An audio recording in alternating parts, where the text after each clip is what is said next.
What's up, everyone, and welcome back to the channel.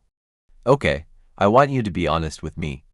When was the last time you went an entire day, a full 24 hours, without the internet? I'm not talking about when you were on a flight with no Wi-Fi, or that camping trip where you had no signal. I mean a deliberate, conscious decision to just unplug. It sounds simple, right? Maybe even a little refreshing. Well, I decided to put that to the test. For the next 24 hours, I'm cutting myself off completely. No Wi-Fi, no cellular data, no sneaky tethering. Just me, myself, and the vast analog world. This little box right here? This is my Wi-Fi router. And this is the power cord. Here we go. It's off. My phone's data is also off. The digital umbilical cord has been severed. My first thought, panic. No, seriously, a genuine wave of what if. What if there's a hilarious new meme? What if my friends are making plans in the group chat? What if a celebrity does something wild and I am the last person on earth to find out? It's amazing how quickly your brain goes into FOMO overdrive. It's only been 5 minutes and I've already reached for my phone 3 times out of pure muscle memory, just to scroll through. Well, nothing. This is going to be harder than I thought. So, what does a person do without the internet? I guess, things. Real-life things. I decided to start my morning like a true caveman, by making breakfast without looking up a recipe. I know, groundbreaking stuff.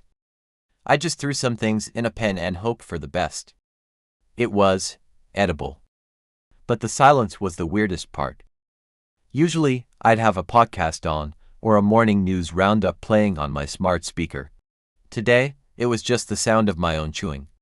It felt strangely loud. After that, I looked at my to-do list, which I thankfully wrote on actual paper. The first item. Film this video. Well, that's one thing I can do. But what about editing? Researching? Uploading? All those things require the one thing I don't have. This challenge is already messing with my work life. With work on hold, I had to find other ways to fill the time. I looked over at my bookshelf, that beautiful piece of furniture I usually just walk past. And you know what? It's full of books. Wild, right? I picked one up that I bought, about 3 years ago. I read the first chapter. And then the second. Before I knew it, an hour had passed. An entire hour, completely absorbed in a story, with no notifications, no pop-up ads, no temptation to just quickly check one thing.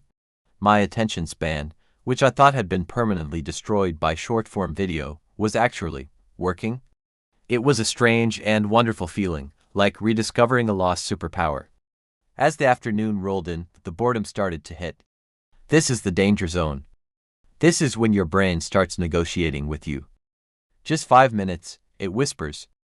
Just a quick look at your emails. It's for work. It's productive.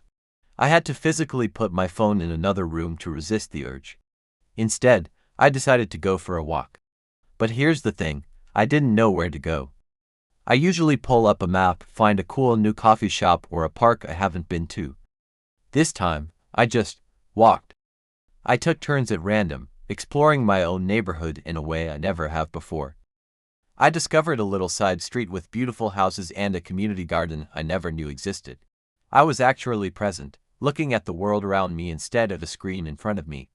Now for the real test, social interaction. A friend was supposed to meet me. How do we do this without texting? We had to arrange it the old-fashioned way, by setting a specific time and place beforehand. Meet me at the corner of Oak and Main at 3 p.m. If I'm not there by 3:15, I got eaten by a grue. It felt so primitive, but also kind of cool. And when he showed up right on time, we had a conversation. A real one. No one was checking their phone, no one was distracted by a notification. We were just two people, talking. It is funny how a lack of technology can actually make you feel more connected to the person right in front of you. Dinner time was another adventure. I wanted to try cooking something new. My brain immediately went, okay, let's find a recipe online. And then, oh, right, I had to consult the ancient scrolls, also known as my mom's old cookbook. Dusting it off, I found a recipe with faded ink and a few food stains on it. It felt personal, like I was part of a tradition. Following the instructions, step by step, without a video tutorial to hold my hand, was challenging but so rewarding. The final meal wasn't just food, it was a victory. A trophy from my battle against digital dependency. As the evening wound down, I found myself with a few hours to kill before bed. Normally, this would be prime time for binge-watching a new series or falling down a video rabbit hole. But tonight, that wasn't an option. I actually got out a board game. A board game. It was collecting dust in the back of my closet. It was surprisingly fun. Then, I just sat on my balcony and listened to the sounds of the city. I felt calm. My mind wasn't racing with 100 different digital inputs. It was quiet. I wasn't anxious about what I was missing online because, for a day, I had chosen not to be a part of it. I felt a sense of peace that I hadn't realized I was missing. And just like that, the 24 hours were up. It's time to plug the router back in. Honestly, I'm a little hesitant. That digital silence was kind of nice. Okay, here we go.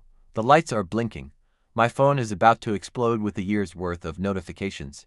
And, yep, there they are, a flood of emails, texts, and social media alerts. It feels a bit like a dam breaking. So, my final thoughts. Surviving 24 hours without the internet is absolutely possible. It was difficult at times and boring at others, but it was also incredibly eye-opening. It forced me to be more present, more creative, and more connected to the real world. Would I do it again? Absolutely. Maybe not every week, but as a regular digital detox, it's a game changer. It's a reset button for your brain. So, my challenge to you is this: try it. Maybe not for 24 hours at first. Try it for an evening. Try it for a Sunday afternoon. Just see what happens when you disconnect to reconnect. Now, before you take me up on that challenge and shut off your Wi-Fi, I have one small request. Drop a comment below and let me know if you think you could survive 24 hours without the internet. And while you're down there, please hit that like button, subscribe to the channel, and maybe share this video with a friend who you think is a little too attached to their phone. Thanks so much for watching, and I'll see you in the next video.